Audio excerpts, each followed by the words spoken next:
Hi, Tay Lopez with Powerhouse TC here. So this video is about sending something for signature, particularly an offer for signature. So this offer I've already written. We've gone through the process of doing templates and writing the offer. So now I just need to send it for signature through AuthentiSign, which is this signing system within Transaction Desk. So you have to note that you can only send either forms or documents to the signing system one at a time, and then you can add the other one in. So I always like to start with the form since it's the most that I'm sending for signature. I'm going to send those to the signing system.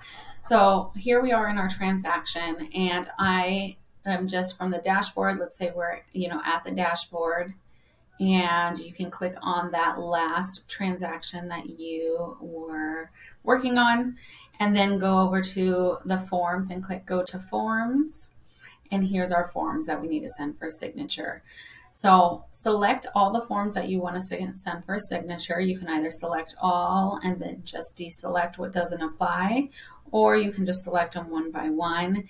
And as you select them one by one, it adds them to this basket. This number in the basket is going to get bigger every time you select your form. So I'm going to send all of these forms for signature. So I have 6 forms. I'm going to click on my basket, and then I'm going to press this pen, which is send to AuthentiSign. So I'm sending all of these forms to the signing system to set that up to send to the clients to sign.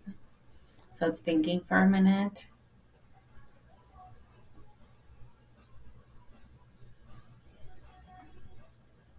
All right, so all of our forms have now been added, and let's say now we need to add documents in here, which we do. So on the right-hand side, click Docs on that menu, and you see all the forms listed. Now click Add a Document or Form, and what that does is it lists them all here, all the documents and form that are in this transaction. So I'm going to scroll down. Forms always show up first and then documents last. I'm going to add our affiliated business disclosure, and I'm going to add the HOA addendum that was in the MLS. So now I've added the documents that I wanted. I have a full package of what I want my client to sign, which is all the documents and all the forms for this transaction. I want the HOA addendum to be up by the contract, so you can drag and drop just like that. So I just like to put all the contract documents together in one space, and then I like to put all the disclosures in together. So I kind of rearrange it like that. So now that I have all my documents organized, I'm going to go on the right-hand side and click Signers. And this is where we need to add our signers. So click Add Participants, and you're going to click Add from Transaction. Ideally, at this point, you've already set up your contacts, as I've showed in past videos of how to set up the contacts and how important it is to set up the contacts. So if your contacts were not set up, it's not going to look as clean and be as easy to use as it's going to show in this video. If you did set up your contacts within the transaction, then it's going to be easy and simple to use. So click Add from Transaction, and then you're just going to select. You see each contact in your transaction has a label of who they are. So this is buyer, and I'm going to select my buyer. A lot of you will have 2 buyers, so you can select more than one. If you had a second buyer, you could select that again. So you could select as many people as at once. You can select somebody on here, and they can be CC'd on the signing after it's done, or you can even make somebody a reviewer. What that does is they don't have anywhere to sign, but they have to review it and approve it for it to be a completed signing.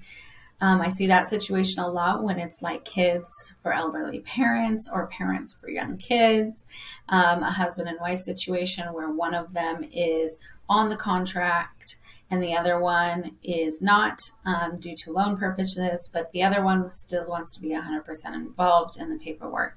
So you can do that situation. For the example of this video, we're just going to stick with the buyer signing. So I'm going to select my buyer, and I'm going to click Select.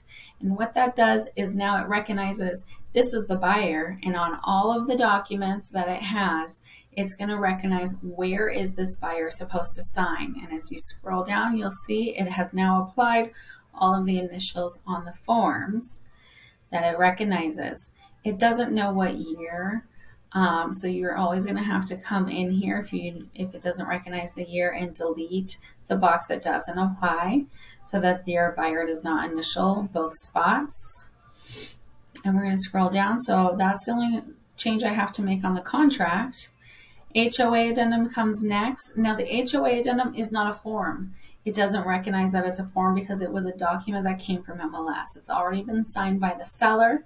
So then it recognized that this is a foreign document and I don't know what this is. So you can do a couple things at this point. I have set up a layout for an HOA for a buyer to sign. So at this point I could select the layout by going to docs, and this is in another video if you want a slow down version of how to apply the layout.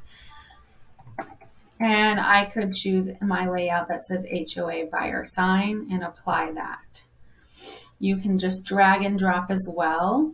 So my layout here shows buyer's name, and then I have transfer fees as other, seller, so I can drag these. Let's say I want the seller to pay all the fees.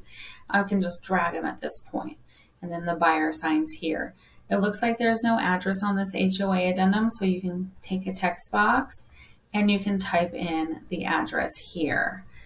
So I'm just going to put address for the sake of this video, but you would type in the full address just with the text box. All right, so I'm going to scroll down. Buyer contingency addendum was the next one. This first section doesn't apply, but transaction doesn't recognize which section you want to apply. Just recognize that's a buyer initial spot. However, it's not required. You definitely cannot rely on your buyers to know which ones they're supposed to initial and which ones they aren't. So I'm going to delete this one out of here, and this is the one where we actually need them to sign. If there's no red little asterisk on it, that means it's not required. So I'm just going to click on this, and on the right hand side here, I'm going to toggle the required. Now it's going to make it required for our buyer to initial here. The signature is already listed as required. Consent to limited, it recognized that form. And then as we scroll through the rest of the documents, we're just checking that it recognized and that it applied. So it recognizes the buyer advisory. It doesn't recognize the wire fraud because it doesn't know if it should be a buyer or seller, because they're both contacts can do it, can sign it. So I'm just going to drag my signing and my full name here for the buyer. You can also apply the layout if you've created your layout for this.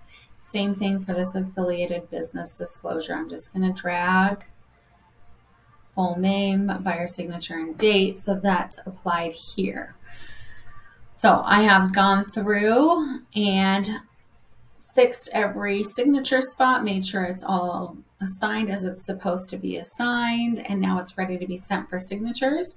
This little box at the top here, it automatically names the signing for the first document that it sees, which was the residential purchase contract.